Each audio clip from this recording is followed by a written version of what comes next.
Hi,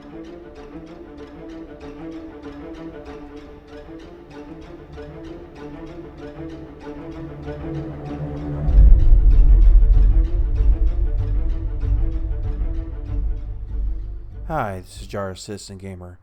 Well, it looks like 2.3 went live last night, and I finally get to see this beauty in the hangar. Man, I tell you what, the level of detail in this is amazing. Now, I did actually let Lightning Dragon get first crack at this. I was at my job when the patch came out because, Murphy's Law and all that. But, yeah, I really can't complain about this ship. This has turned out to be quite something special. I'll take you on a quick tour inside, at least as quick as you can, on a ship that's this scale.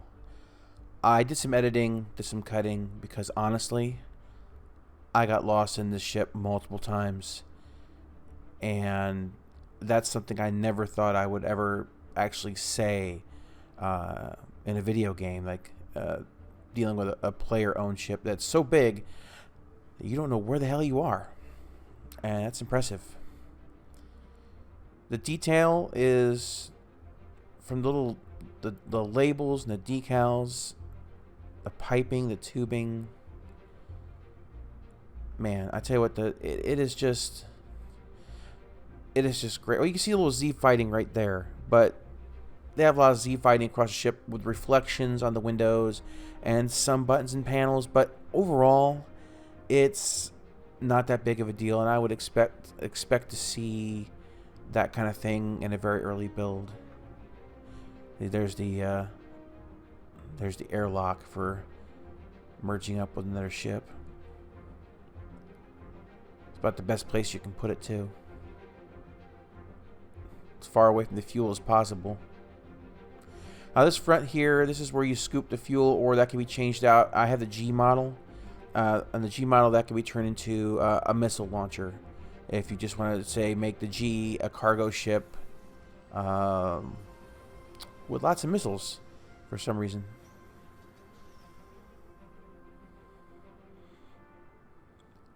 I love those railings.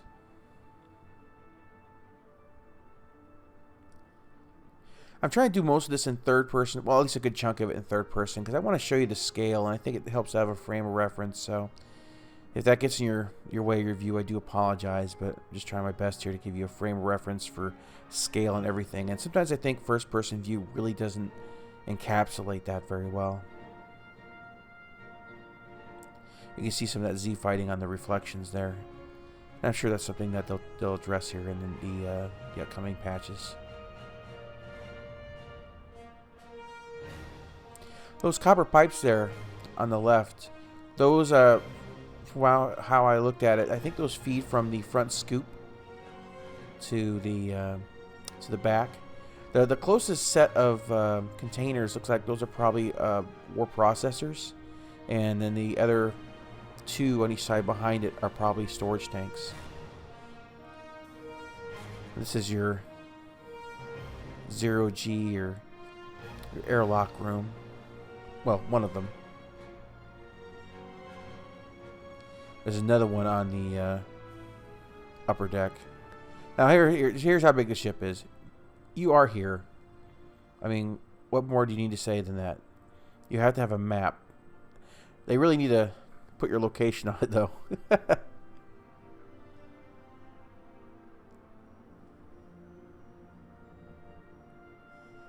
I mean, this ship is way more than I pledged for.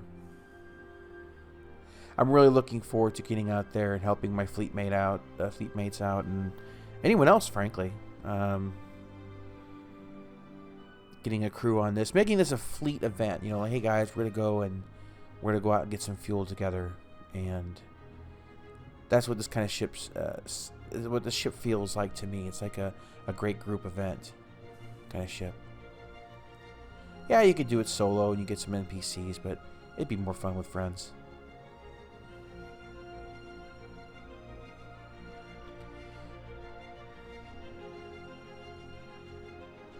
Yeah. I do shake my little tush on the catwalk. Oh.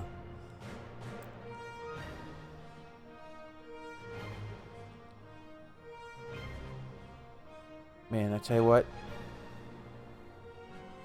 When I look at this ship and I think, if someone's trying to board it, you know, obviously this back entrance is a great way to get onto the, at least onto the gravity plating of the ship, but you would have a hell of a fight, all the little nooks and crannies, if you were defending the ship.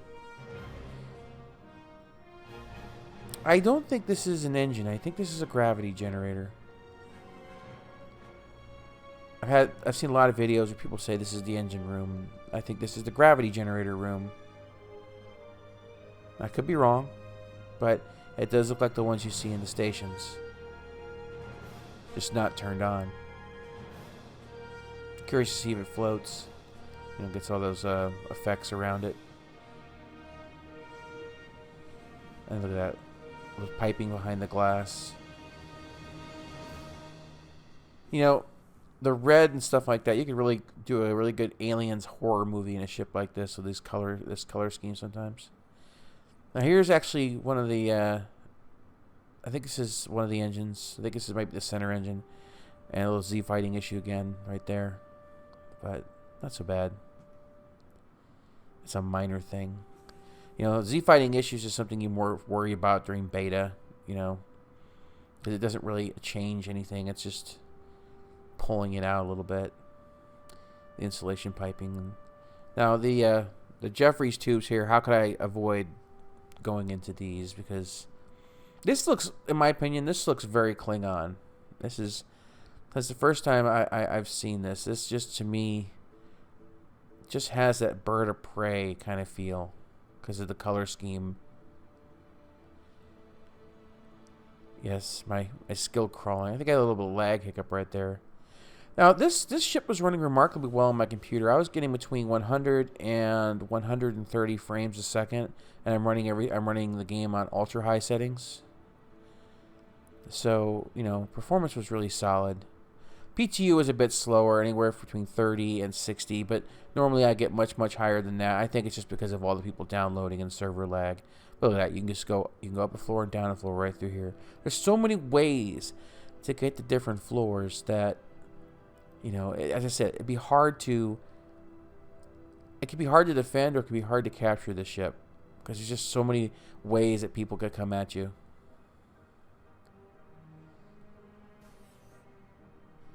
Like more systems.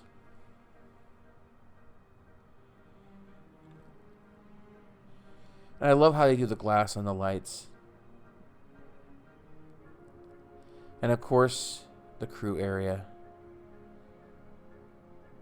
That's the top turret right there. Now, I know the G has more shields, more armor, and bigger guns. Not necessarily more guns. And carries less cargo. But for me, I'll trade that cargo for defensibility.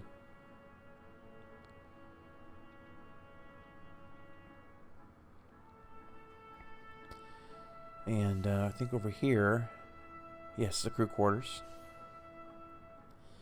Now, I didn't understand how the bathrooms worked when I saw them initially, because I was like, why is the shower right over the toilet?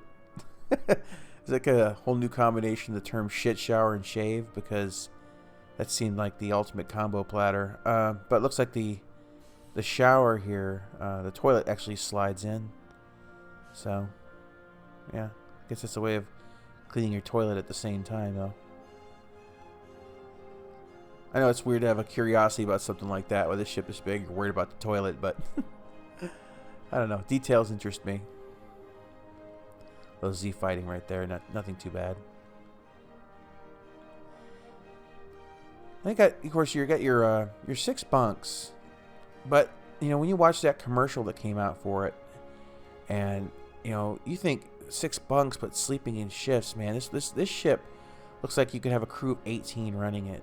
It's just, it doesn't seem like it's just such a big ship. It doesn't seem like 6 is enough. It really doesn't.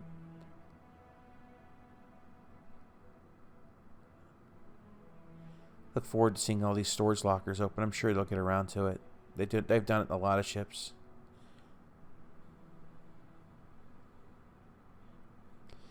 Of course, we're going to go to the mess hall. Not as good as an Aegis mess hall because, no coffee maker. But, can't have everything. Those look like little microwaves or something right there, too. Or something along those lines. I aim to misbehave. Oh, sorry. I had to go for it. Little Firefly reference there.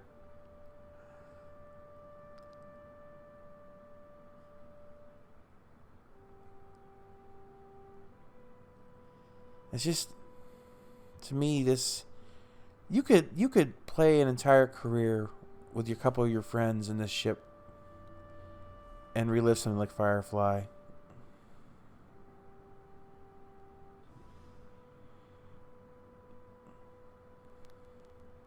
It's one of the rear turrets. It's supposed to flip you over and drop you down.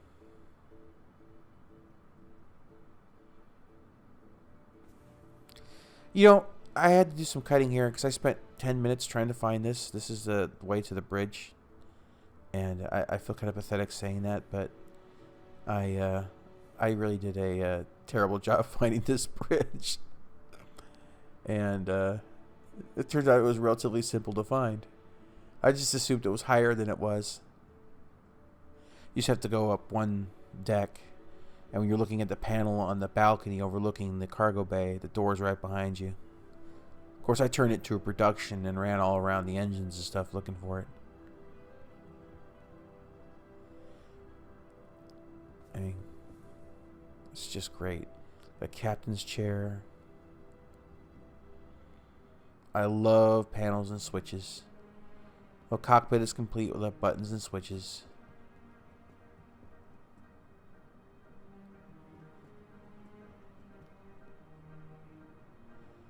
Can't sit in the captain's chair yet, from what I can tell. Which is sad.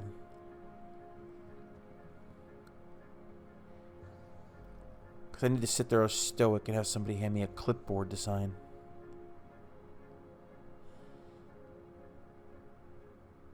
The view looks pretty much identical to the Freelancer, which is expected. But yeah, this is definitely for me. This was worth every penny. And I'm really looking forward to getting out there and helping people. Helping them get supplied. Getting the fleet's fuel reserve up. This is going to be great. So, I'm going to go ahead and I'm going to be doing a review of the Xi'an Scout. But I want to get some time under my belt on it before I give you any actual real thoughts. Because, well, there's a lot to consider as far as combat and other mechanics. But anyway, guys, this is Jaris, and I hope you enjoyed this little walkthrough. I'll catch you next time, and thanks for watching, guys. Hope you're having a great weekend.